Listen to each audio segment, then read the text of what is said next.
Hello दोस्तों, आज अपन दूसरा पार्ट लेकर आए हैं। रासायनिक अभिक्रिया के बारे में पहले पढ़ा है कि रासायनिक अभिक्रियाएं क्या होती हैं, उनको संतुलित किस प्रकार से करते हैं। आज अपन पढ़ेंगे कि रासायनिक अभिक्रियाओं के प्रकार कौन कौन से हैं, यानी रासायनिक अभिक्रिया जो है अलग अलग प्रकार की होती हैं, तो उसके बारे में अपन चर्चा करेंगे। रासायनिक क्रिया के समय किसी एक तत्व का परमाणु दूसरे तत्व के परमाणु में नहीं बदलता। उस तत्व का परमाणु जो होता है वह नहीं बदलता। ऐसा नहीं कि जिंक का कोई परमाणु है वो हाइड्रोजन के परमाणु में चेंज हो जाए, ऐसा कभी नहीं होता है। न तो कोई परमाणु मिश्रण से बाहर जाता है, न ही बाहर से मिश्रण में आता है। ऐसा नहीं कि अभिक्रिया करवाएं कोई तीसरा तत्व उसमें आकर मिल जाए या इसमें से बाहर चला गया, ऐसा भी नहीं होता है। वास्तव में किसी रासायनिक अभिक्रिया में परमाणुओं के आपसी आबंध के टूटने तथा जुड़ने के से नए पदार्थों का निर्माण, जो भी पदार्थ होता है परमाणु का मिश्रण होता है उसमें आपसी आबंध टूटते हैं तथा जुड़ते हैं और नए पदार्थ का निर्माण करते हैं, जिसके फलस्वरूप रासायनिक अभिक्रिया पूर्ण होती है। तो उसमें जो फर्स्ट दे रखा है संयोजन अभिक्रिया। संयोजन अभिक्रिया क्या होती है, तो उसमें क्या होता है, एक संयोजन का शब्दीय अर्थ है क्या हो जाता है, जोड़ना होता है। दो या दो से अधिक अभिकारक जो होते हैं इसमें जुड़कर क्या करते हैं, एक उत्पाद का निर्माण करते हैं, उसे आप क्या बोलते हैं, संयोजन अभिक्रिया। यानी दो से अधिक इधर अभिकारक होंगे, उसको आपको क्या करना होता है, जोड़ना है और एक नए उत्पाद का निर्माण करना है। जैसे बात करते हैं कैल्शियम ऑक्साइड, जल के कैल्शियम ऑक्साइड का जो होता है CaO, जल के साथ तीव्रता से अभिक्रिया करके जल के साथ अभिक्रिया कर रहा है, बुझे हुए चूने का निर्माण करके अधिक मात्रा में ऊष्मा उत्पन्न करता। बुझे हुए चूने को आप कह सकते हैं कैल्शियम हाइड्रोक्साइड कहते हैं, और क्या करता है, ऊष्मा का उत्पन्न करता है। यह बुझे हुए चूने का निर्माण करता है तथा और क्या करता है, ऊष्मा उत्पन्न करता है। तो यहाँ पर बात करते हैं CaO कैल्शियम ऑक्साइड हो गया, प्लस H2O जो है आपका जल हो गया। दोनों का मिश्रण जो होता है, जैसे Ca प्लस यहाँ पर क्या हो जाएगा, OH होल ट्वाइस हो जाएगा। इसको आप क्या बोलते हैं, कैल्शियम हाइड्रोक्साइड या फिर बुझा हुआ चूना होता है। अगर आपने देखा होगा कि कहीं व्हाइट सीमेंट होते हैं उसमें पानी मिलाते हैं बुलबुले के साथ में जो होते हैं, वहां पर ऊष्मा थोड़ा सा उसके टेम्परेचर में थोड़ा सा परिवर्तन होता है, वह जो गोल होता है उसको आप बोलते हैं कैल्शियम हाइड्रोक्साइड होता है, जिसको आप दीवार वगैरह को सफेदी करने में आप काम लेते हैं। तो CaOH होल ट्वाइस जो होता है यानी जल में गोल है, तो इसको AQ से प्रेजेंट किया जाता है तथा ऊष्मा मुक्त हो रही होती है। इस अभिक्रिया में कैल्शियम ऑक्साइड तथा जल मिलकर एक उत्पाद कैल्शियम हाइड्रोक्साइड, यानी कैल्शियम ऑक्साइड तथा जल जो है मिलकर किसका उत्पाद, एक उत्पाद है कि कैल्शियम हाइड्रोक्साइड का निर्माण कर रही है। तो यानी एक से अधिक जो है क्या हो गए, अभिकारक हैं, उत्पाद क्या कर रहे हैं, एक का निर्माण कर रही हैं, तो उसे आप क्या कहते हैं, संयोजन अभिक्रिया कहते हैं। ऐसी अभिक्रिया जिसमें दो या दो से अधिक अभिकारक मिलकर एकल उत्पाद का निर्माण करते हैं। एकल उत्पाद का अगर निर्माण कर रहे हैं, उत्पाद कैसा है, एकल है, अकेला है, तो उसके बात करते हैं, निर्माण करते हैं, तो उसे क्या बोलते हैं, संयोजन अभिक्रिया कहते हैं। नेक्स्ट बात करते हैं कि बुझे हुए चूने के विलयन का उपयोग जो होता है। अभी जैसे बुझे हुए चूना आया है, तो बुझे हुए चूने का जो विलयन होता है CaOH होल ट्वाइस, उसका उपयोग जो है दीवारों की सफेदी करने के लिए किया जाता है। दीवारों को सफेद करने के लिए इसका उपयोग किया जाता है। कैल्शियम हाइड्रोक्साइड जो होता है वायु में उपस्थित CO2 यानी CaOH होल ट्वाइस जो होता है, वायु में जो उपस्थित कार्बन डाइऑक्साइड है CO2 के साथ धीमी गति से अभिक्रिया करके, धीमे धीमे गति से जो है अभिक्रिया करता है। अभिक्रिया करके दीवारों पर calcium carbonate CO3, calcium carbonate का सूत्र हो जाता है CaCO3 की एक पतली परत बना देता है। यानी इससे जो होता है कैल्शियम कार्बोनेट जो CO2 से अभिक्रिया करता है और यह पर क्या करता है, कैल्शियम कार्बोनेट का पतली परत का निर्माण करता है। सफेदी करने के 2-3 दिन बाद कैल्शियम कार्बोनेट का निर्माण होता है। इससे दीवारों पर चमक आ जाती है। जैसे कैल्शियम जो होता है कैल्शियम हाइड्रोक्साइड है या बुझा हुआ चूना है, यानी आप जो है व्हाइट सीमेंट को जल में घोल रखा है, उसको आप दीवार से पुताई कर देते हैं, तो 3-4 दिन बाद वह क्या करता है, उसमें सफेदी आना प्रारंभ होता है, अधिक चमकीला बनने लगता है। क्यों होता है, क्योंकि वह वायु में जो उपस्थित कार्बन डाइऑक्साइड है उससे अभिक्रिया करता है, वह CaCO3 कैल्शियम कार्बोनेट का निर्माण करने लगता है। इस कारण उसमें क्या होते हैं, चमक उत्पन्न होती है तथा वहां से वह जल को मुक्त कर देता है, यानी जल जो होता है वो क्या होता है, उड़ जाता है। नेक्स्ट बात करते हैं, जिन अभिक्रियाओं में उत्पाद के निर्माण के साथ साथ जो उत्पाद हैं इसकी के निर्माण के साथ साथ ऊष्मा भी उत्पन्न हो रही है। जैसे यहाँ अपन पिछली बात पढ़े थे कि वहां ऊष्मा होते CaOH होल ट्वाइस प्लस ऊष्मा उत्पन्न हो रही थी, यानी उत्पाद तो उत्पन्न हो ही रहा है, उत्पाद के साथ साथ में ऊष्मा भी उत्पन्न होती है, तो उसको आप क्या बोलते हैं, ऊष्माक्षेपी अभिक्रिया कहते हैं, ऊष्माक्षेपी रासायनिक अभिक्रिया कहा जाता है। यानी आप कोई अभिकारक है, वो अभिक्रिया करके जो भी उत्पाद निर्मित कर रहे हैं उसके साथ साथ वह क्या कर रहे हैं, वह ऊष्मा भी उत्पन्न कर रहे हैं, तो उसको आप क्या बोलते हैं, ऊष्माक्षेपी अभिक्रिया कहते हैं। ऊष्माक्षेपी अभिक्रिया के कुछ उदाहरण हैं, प्राकृतिक गैस का दहन जो होता है, जो प्राकृतिक गैस है उसका दहन किया जाता है तो भी क्या होती है, ऊष्मा मुक्त होती है, ऊर्जा मुक्त होती है। जैसे CH4 प्लस ट्वाइस O2 यहाँ हो जाता है CO2 प्लस ट्वाइस H2O जो होते गैस के रूप में उड़ जाते हैं तथा ऊर्जा मुक्त होती है। ये ऊर्जा मुक्त हो रही हैं, अर्थात यह किस प्रकार की अभिक्रिया हो जाएगी, यह ऊष्माक्षेपी प्रकार की अभिक्रिया हो जाती है। नेक्स्ट बात करते हैं, श्वसन जो होता है, श्वसन की बात करते हैं। श्वसन अब अपन लेते हैं, जो श्वास ले रहे हैं तो यह भी क्या होती है, ऊष्माक्षेपी अभिक्रिया होती है। C6H12O6 जो है ग्लूकोज होता है, वह ऑक्सीजन से अभिक्रिया करके 6CO2 यानी कार्बन डाइऑक्साइड तथा जल तथा ऊर्जा को मुक्त करता है। यह अपन जो श्वसन अभिक्रिया करते हैं जिससे ग्लूकोज जो है ऑक्सीजन से क्या करता है, अभिक्रिया करता है और CO2 यानी कार्बन डाइऑक्साइड तथा जल तथा ऊर्जा को क्या करता है, मुक्त करता, ऊर्जा मुक्त हो रही, अर्थात यह किस प्रकार की अभिक्रिया हो जाएगी, ऊष्माक्षेपी अभिक्रिया हो जाते हैं। शाक सब्जियों का वनस्पति द्रव्य जो है का विघटित होकर कंपोस्ट बनाना भी ऊष्माक्षेपी अभिक्रिया का ही उदाहरण है। एक शाक सब्जियों को सड़ते हुए देखा होगा, उसमें भी क्या होती है, ऊष्मा क्या होती है, मुक्त होती है, कंपोस्ट बन रहा है, अर्थात उसमें क्या हो रही है, ऊष्माक्षेपी अभिक्रिया, ऊष्मा का क्षय हो रहा है, तो उसे आप क्या बोलते हैं, ऊष्माक्षेपी अभिक्रिया का ही उदाहरण है। नेक्स्ट बात करते हैं, दूसरा टाइप दे रखा है वियोजन या अपघटन प्रक्रिया। वियोजन का अर्थ ही हो जाता है टुकड़े टुकड़े करना, अलग अलग करना हो जाता है। तो वियोजन अभिक्रिया किसे कहते हैं, ऐसी अभिक्रिया जिसमें एकल अभिकर्मक यानी अभिकारक क्या है, एक ही है, उसमें जो टूटकर छोटे छोटे उत्पाद प्रदान करता है उसे वियोजन अभिक्रिया कहते हैं।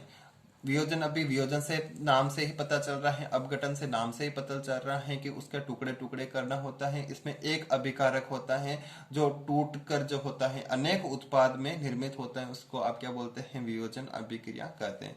जैसे बात करते हैं ट्वाइस FeSO4 होता है, फेरस सल्फेट है, वह उसको उष्मित किया जाता है, ऊष्मा प्रदान की जाती है तो Fe2O3 plus SO2 plus SO3 gas के रूप में आपका विघटित हो जाता है, अपघटित हो जाता है, या अलग अलग जो है, या जैसे देखो यहाँ पर एक ही उत्पाद अभिकारक लेकर चले, लेकिन उत्पाद कितने मिल रहे हैं, ये 3 उत्पाद मिल रहे हैं। एक ही अभिकर्मक जो है टूट कर क्या करते हैं, अलग अलग अलग अलग जो है उत्पाद में विखंडित हो जाते हैं, तो उसको आप क्या बोलते हैं, वियोजन अभिक्रिया कहते हैं। ऊष्मीय वियोजन यानी ऊष्मा देने के बाद वियोजन होता है तो उसको आप क्या बोलते हैं, ऊष्मीय वियोजन कहते हैं। ऊष्मा के द्वारा की गई वियोजन अभिक्रियाओं को ऊष्मीय वियोजन कहते हैं। जैसे बात करते हैं CaCO3S ऊष्मा दी है, यह हो जाएगा CaO प्लस CO2 आप प्राप्त कर सकते हैं।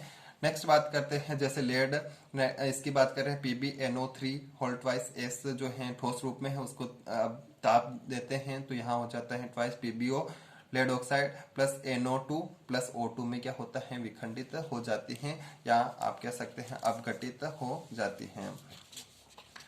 नेक्स्ट बात करेंगे, यहाँ और उदाहरण दे रखे हैं कि ट्वाइस AgCl हैं, सिल्वर क्लोराइड जो है सूर्य के प्रकाश की उपस्थिति में अभिक्रिया करके सिल्वर तथा क्लोराइड में विभाजित हो जाता है, या फिर अलग अलग उसमें सिल्वर बच जाता है तथा क्या होता है, क्लोरीन मुक्त होता है। यहाँ बात करते हैं ट्वाइस AgBr सिल्वर ब्रोमाइड की बात करते हैं तो सूर्य के प्रकाश की उपस्थिति में सिल्वर तथा ब्रोमाइड जो होते हैं गैस मुक्त होती हैं और वहां पर आपके पास में बनता है सिल्वर। हमने देखा है कि वियोजन अभिक्रिया में अभिकारकों को तोड़ने के लिए किस किस की आवश्यकता पड़े, ऊष्मा की आवश्यकता हो सकती है, प्रकाश की आवश्यकता होती है, विद्युत ऊर्जा का भी आप आवश्यकता हो सकती है, जिन अभिक्रिया में ऊर्जा अवशोषित होती है, अवशोषित यानी ग्रहण करके फिर तोड़ रहा है, तो उसे ऊष्मा शोषी अभिक्रिया कहते हैं। यानी ऊष्मा का क्षय नहीं हो रहा है, ऊष्मा का क्या कर रहे हैं, ग्रहण करके अब ये अभिक्रिया कर रहे हैं, तो उसे ऊष्मा शोषी अभिक्रिया करते हैं। अगर उसमें ऊष्मा का क्षय हो रहा होता है, विनाश हो रहा है, तो उसमें कौन सी अभिक्रिया कहते हैं, कि उसको ऊष्मा क्षेपी अभिक्रिया कहते हैं। नेक्स्ट बात करते हैं कि यहाँ विस्थापन अभिक्रिया दे रखी है। विस्थापन अभिक्रिया क्या होते हैं, अधिक क्रियाशील जो तत्व होता है, दो अभिकारक दे रखे हैं, उसमें से जो अधिक अभिक्रियाशील तत्व हैं, जैसे यहाँ पर बात करते हैं दो अभिकारक दे रखे हैं, उसमें अधिक क्रियाशील तत्व जो होता है कम क्रियाशील तत्व को उसके यौगिक से अलग कर देते हैं। इस प्रकार की अभिक्रिया को विस्थापन अभिक्रिया कहते हैं। यानी इसमें अधिक अभिक्रिया, दो तत्व दे रखे हैं, दो अभिकारक दे रखे हैं, उसमें से अधिक अभिक्रियाशील तत्व कौन सा हो जाएगा, जिंक है। जो कम अभिक्रियाशील तत्व है कॉपर है, उसका यौगिक जो है कॉपर सल्फेट का जो यौगिक है उसमें से क्या किया जाता है, कॉपर को अलग कर देता है, विस्थापित कर देता है, और वह स्वयं उसको उससे जुड़ जाता है। तो यहाँ हो जाएगा जिंक सल्फाइड एक्यू जो है आपके जल में घोल के रूप में है, प्लस Cu जो है ठोस रूप में मुक्त हो जाता है। अब नेक्स्ट बात करते हैं कि यहाँ PbS जो है lead plus CuCl2 copper chloride जो है एक्यू के रूप में दे रखा है, PbCl2 प्लस Cu है। जिंक तथा लेड कॉपर की अपेक्षा अधिक अभिक्रियाशील है। जिंक की बात करता हूँ, जिंक की बात करता हूँ। लेड तथा कॉपर, लेड Pb तथा कॉपर की अपेक्षा, जिंक तथा लेड जो है कॉपर की अपेक्षा क्या होते हैं, अधिक क्रियाशील है। वे कॉपर को उसके यौगिकों से विस्थापित कर देते हैं। विस्थापित, इसके जो यौगिक है उसको क्या किया जाता है, विस्थापित कर दिया जाता है। नेक्स्ट बात करते हैं कि द्विविस्थापन अभिक्रिया क्या होती है। द्विविस्थापन अभिक्रिया की बात करते हैं, वे अभिक्रियाएं जिनमें अभिकारकों के बीच आयनों का आदान प्रदान होता है, जो भी आयन्स हैं उसका आदान प्रदान हो रहा है, तो उसे द्विविस्थापन अभिक्रियाएं कहते हैं। जैसे Na तथा Cl इस प्रकार के जो आयन्स होते हैं उसका क्या कर रहे हैं, आदान प्रदान हो रहा है। जैसे क्लोरीन माइनस है उसका आदान प्रदान हो रहा है, Na प्लस का आदान प्रदान हो रहा है, तो उसको आप क्या बोलते हैं, द्विविस्थापन अभिक्रियाएं कहते हैं। Na2SO4 जो है जलीय विलयन के रूप में है, जलीय घोल के रूप में है। BaCl2 एक्यू के रूप में अर्थात जलीय घोल के रूप में है। अगर इनको इसके आयनों का आदान प्रदान किया जाता है, इसको खंडित किया जाता है, टुकड़े किया जाता है, Na प्लस में परिवर्तित हो जाएगा, और यहाँ पर Cl2 जो है वो चेंज हो जाएगा। यानी Na तथा Cl2 यहाँ बचता कौन है, Ba और SO4, यहाँ BaSO4 हो जाएगा, प्लस ट्वाइस NaCl आपको प्राप्त हो जाएगा। उपचयन एवं अपचयन अभिक्रिया की बात करेंगे कि उपचयन और अपचयन अभिक्रिया किसे कहते हैं। उपचयन पहले, उसमें सबसे पहले मैं बात करता हूं कि उपचयन अभिक्रिया किसे कहते हैं। अभिक्रिया के समय जब किसी पदार्थ में ऑक्सीजन की वृद्धि होती है और हाइड्रोजन का ह्रास होता है, कमी होती है, तो ऐसी अभिक्रिया को उपचयन या ऑक्सीकरण अभिक्रिया कहते हैं। अपन सीधी सीधी बात है कि जहां अपन कोई भी अभिक्रिया हो रही है उसमें ऑक्सीजन जुड़ रहा है, ऑक्सीजन जुड़ रहा है तथा हाइड्रोजन को उसमें से हटा रहे हैं, तो उसको आप ऑक्सीकरण भी कह सकते हैं या उपचयन अभिक्रिया भी कह सकते हैं। जैसे उदाहरण के रूप में ये दे रखा है, कॉपर प्लस जो है ऑक्सीजन के साथ अभिक्रिया कर क्या निर्माण करता है, कॉपर ऑक्साइड का निर्माण। यहाँ पर क्या हुआ है, ऑक्सीजन का जोड़ा गया है, तो यह किस प्रकार की अभिक्रिया हो जाएगी, यह जो है उपचयन अभिक्रिया होगी। अपचयन जो है, उपचयन की जो जस्ट विपरीत अभिक्रिया है कि अभिक्रिया के समय जब किसी पदार्थ में ऑक्सीजन का क्या होता है, ह्रास होता है, कमी होती है, तथा हाइड्रोजन की क्या होती है, वृद्धि होती है, तो ऐसी अभिक्रिया को अपचयन अभिक्रिया कहते हैं।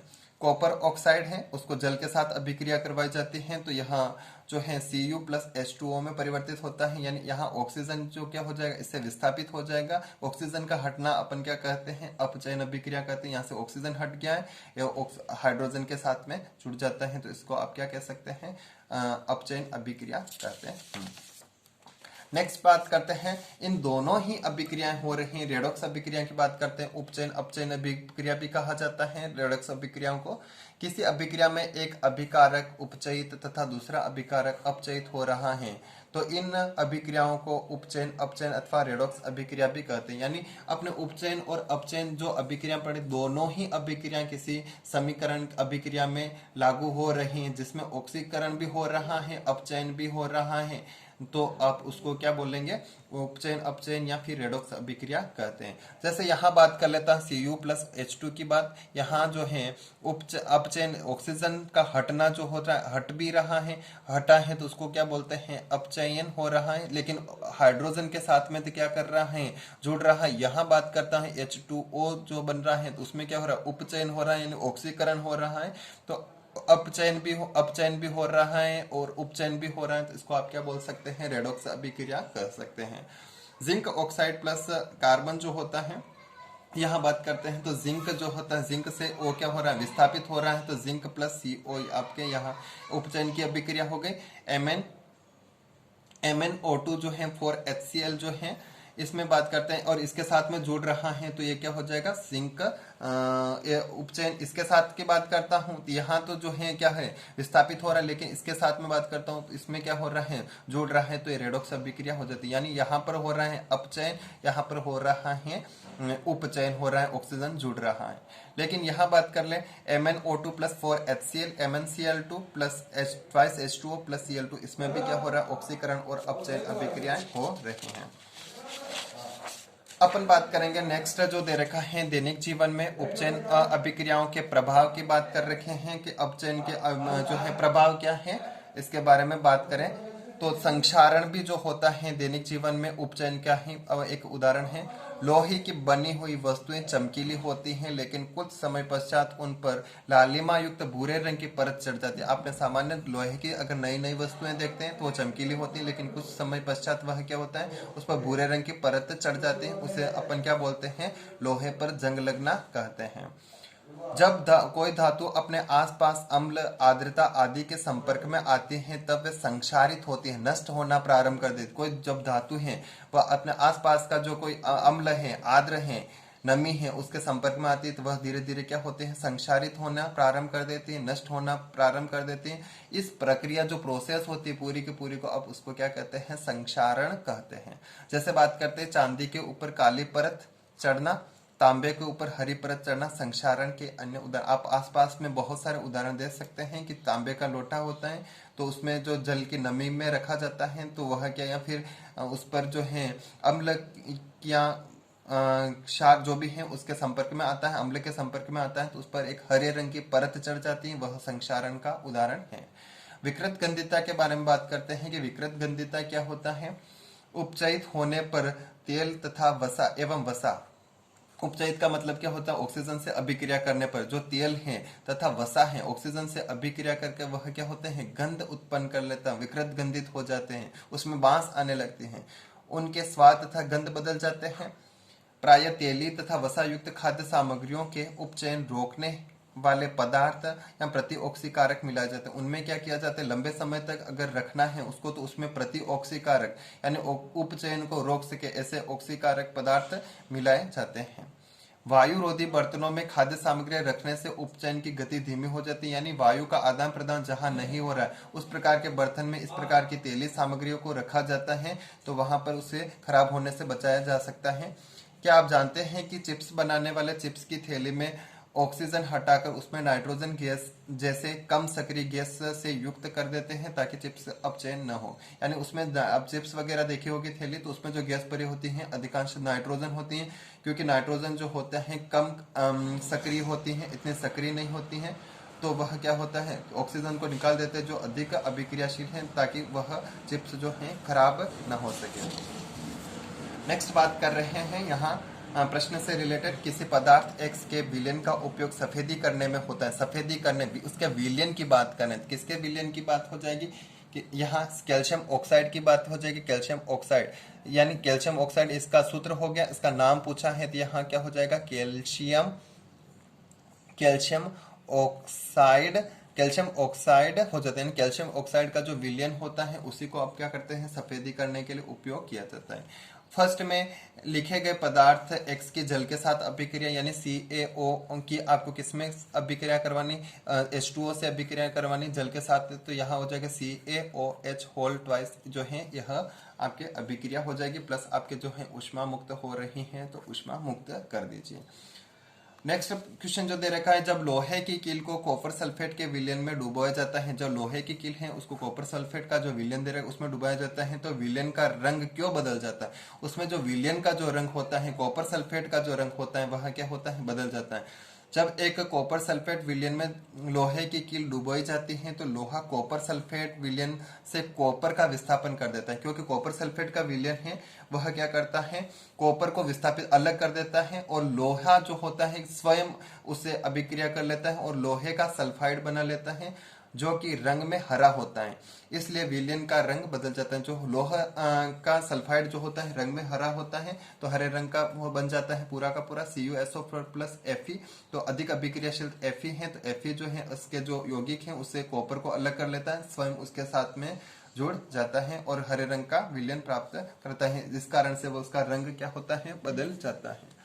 द्विविस्थापन अभिक्रिया का एक उदाहरण सोडियम कार्बोनेट कैल्शियम क्लोराइड के साथ अभिक्रिया का। सोडियम कार्बोनेट जो होता है कैल्शियम कार्बोनेट के साथ अभिक्रिया करके कैल्शियम कार्बोनेट और सोडियम क्लोराइड बनाता है। इस अभिक्रिया में सोडियम कार्बोनेट और कैल्शियम क्लोराइड आयनों का आदान प्रदान करते हैं, करके दो नए यौगिक बनाते हैं, इसलिए द्विविस्थापन अभिक्रिया होती है। यहाँ सोडियम कार्बोनेट है, यह दूसरा है कैल्शियम कार्बोनेट, दोनों अभिक्रिया कर इसमें क्या करते हैं? दोनों ही अपने आयनों का आदान प्रदान करते हैं। इसमें आयन Na और Cl की बात करते हो तो NaCl ट्वाइस, इसमें बचा हुआ है CaCO3, कैल्शियम कार्बोनेट आपके बन जाता है। निम्न अभिक्रिया में उपचयित तथा अपचयित पदार्थों की पहचान कीजिए। इसमें उपचयित पदार्थ कौन सा है, अपचयित पदार्थ कौन सा है? अभिक्रिया दे रही है 4Na+O2, यानी ऑक्सीजन का जो जुड़ रहा है, ऑक्सीजन जुड़ रहा है, किसके साथ जुड़ रहा है? तो उपचयन किसका हो रहा है, अपचयन किसका हो रहा है? तो उपचयन जिसमें ऑक्सीजन जुड़ रहा है उसका तो क्या होता है? उपचयन होता है। तो यहाँ हो जाएगा सोडियम का उपचयन हो रहा है, जिसमें सोडियम के अंदर क्या जुड़ रहा है? ऑक्सीजन जुड़ रहा है, तो सोडियम का क्या हो रहा है? उपचयन हो रहा है, क्योंकि इससे ऑक्सीजन प्राप्त होती है, ऑक्सीजन अपचयित होती है। नेक्स्ट बात करते हैं CuO प्लस H2 की बात कर रहे हैं। Cu प्लस H2O, यानी इसमें से क्या हो रहा है? CuO का क्या हो रहा है? कॉपर ऑक्साइड में से क्या हो रहा है? ऑक्सीजन विस्थापित हो रहा है, अलग हो रहा है। इसको विस्थापित अलग होती है ऑक्सीजन का निकलना, उसको अपन क्या बोलते हैं? अपचयन कहते हैं। तो कॉपर ऑक्साइड का क्या हो रहा है? अपचयन हो रहा है, और हाइड्रोजन का क्या हो रहा है? उपचयन हो रहा है। इस अभिक्रिया में कॉपर ऑक्साइड में कॉपर में अपचयित हो रहा है। कॉपर ऑक्साइड किस में अपचयित हो रहा है? कॉपर में अपचयित हो रहा है, और हाइड्रोजन जो है जल में उपचयित हो रहा है, यानी हाइड्रोजन जो है उपचयित होकर किसका निर्माण करता है? H2 का निर्माण कर रहा होता है। Thank you. मेरे चैनल को अधिक से अधिक लोगों तक शेयर करना, सब्सक्राइब करना और बेल आइकन को दबाना मत भूलना, जिससे आपको जो भी मैं नए वीडियो डालूं ताकि आपको जल्दी से जल्दी नोटिफिकेशन मिल जाए। और थैंक यू।